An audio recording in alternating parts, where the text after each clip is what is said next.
When we were having when we talked last, you mentioned a tool that you were matching up reference customers and industry tags. Yeah. Yeah. I mean, probably not the most beautiful thing to show off, but do you want to just walk me through what you guys are doing here? Because I imagine you could, I mean, I think you probably have a full script for it, but I imagine this could be something that can be rebuilt in a Google Sheet or something like that. For sure. And that's exactly what we did is we had, I just had one of my developers come over and kind of shadow my workflow for the day. Mm-hmm. And I asked them, like, what would you automate here? And it's really cool because they offer up a lot of their time as well. This company is amazing in terms of collaboration, all the way up from Fred, the CEO, to all the way to the SDR team. So it was great. So he came over, helped us out, and I was going through and manually taking all the companies that we have, maybe in the fintech space, putting them into a custom field on a Google Sheet, mm-hmm. and then having the word fintech go into a custom field. And then the copy would read, because you're in the fintech space, we work with this, and this company. I thought you might find us interesting. Something along those lines. A little more eloquent than that. But ultimately, he just created an app on Heroku that if it has whatever industry it's in, and mm-hmm. we do the industry when we're prospecting, whatever industry it's in, I just run that, and then it auto fills all the customers that we have in that industry, or the top two. So I just have to update a Google Doc with any of the whatever we think the top two customers are in any industry, and then it auto fills that. So that's pretty cool. We did that with territories as well. So if you do like a list buy and you get some locations and you need to territorize them for your SDRs, we did that through a Heroku app. So yeah, there's a lot of different ways that you can collaborate with your developers, and they'll make your life a lot easier. But for us, it's been cool. I haven't seen a huge return on that. It's just always nice to come off a little more professional, I think, in your outbound. But. Mm-hmm. And so you're automatically matching up like your top two customers or top two competitors in the space as basically like a mail merge tag. Exactly. Essentially, you're throwing that into the template. Yeah. So it's just an awesome little trick that I think, some people thought like, oh, I know I've thought about like, hey, how could I easily do this? And I know I've sat there and gone through that spreadsheet so many times. I know. I'm like, I feel like a data scientist at some point, like in the loosest sense of the term, but where you're just sort of going through and like manipulating spreadsheets all day and then uploading it. I don't know. So yeah, there's always a little hack somewhere along the line. Cool.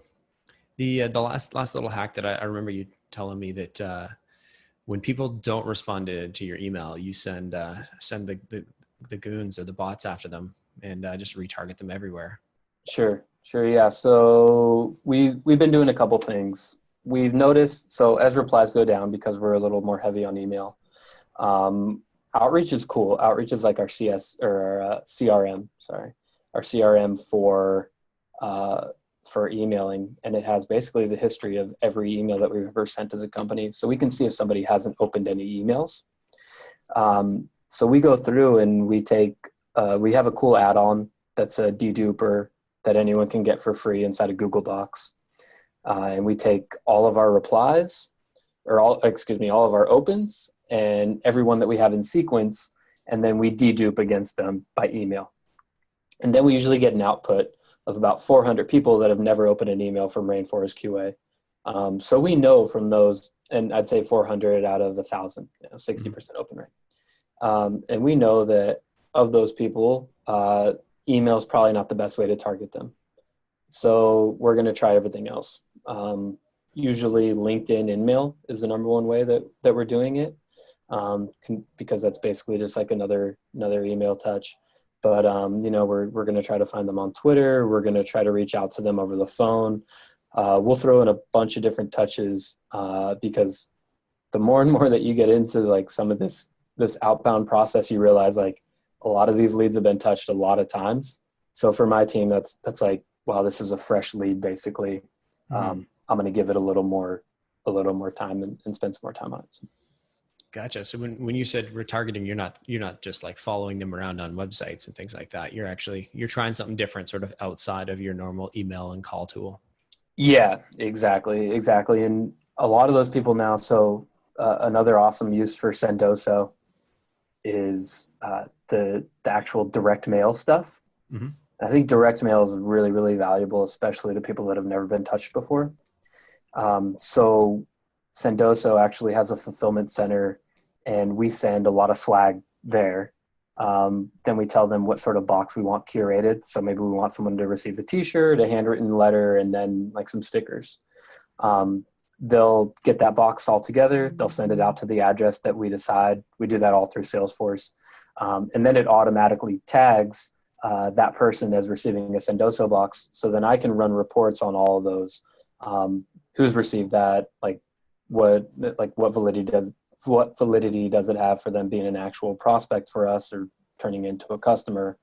And then from there, it's just like one more extra touch. And as we try to go up to enterprise, we're finding that that's like more and more important and actually almost a necessity at this point. So awesome.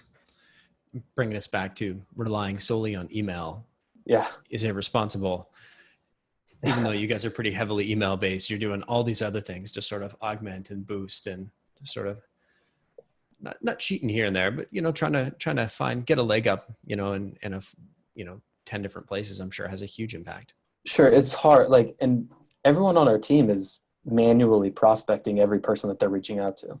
Mm-hmm. We're not out there buying lists or anything. We know that these are good people to reach out to. This is the SDR's pipeline. And so for us to just send emails after spending so much time prospecting, that's when it sort of gets irresponsible. And that's when you have to sort of be a little more dynamic and fluid in the way that you reach out. And one of the issues that comes with that though is the SDR. Some common complaints that I hear from my team is don't know where to spend our time. It's very hard to prioritize that. And it just comes with practice and iteration. But as we grow, we'll have people specializing in certain aspects. And that's the overarching goal. I'd love to have a team of SDRs and then junior SDRs who are just out there sort of SDRing for the SDR who's going to be doing the more specialized outreach. But anyways.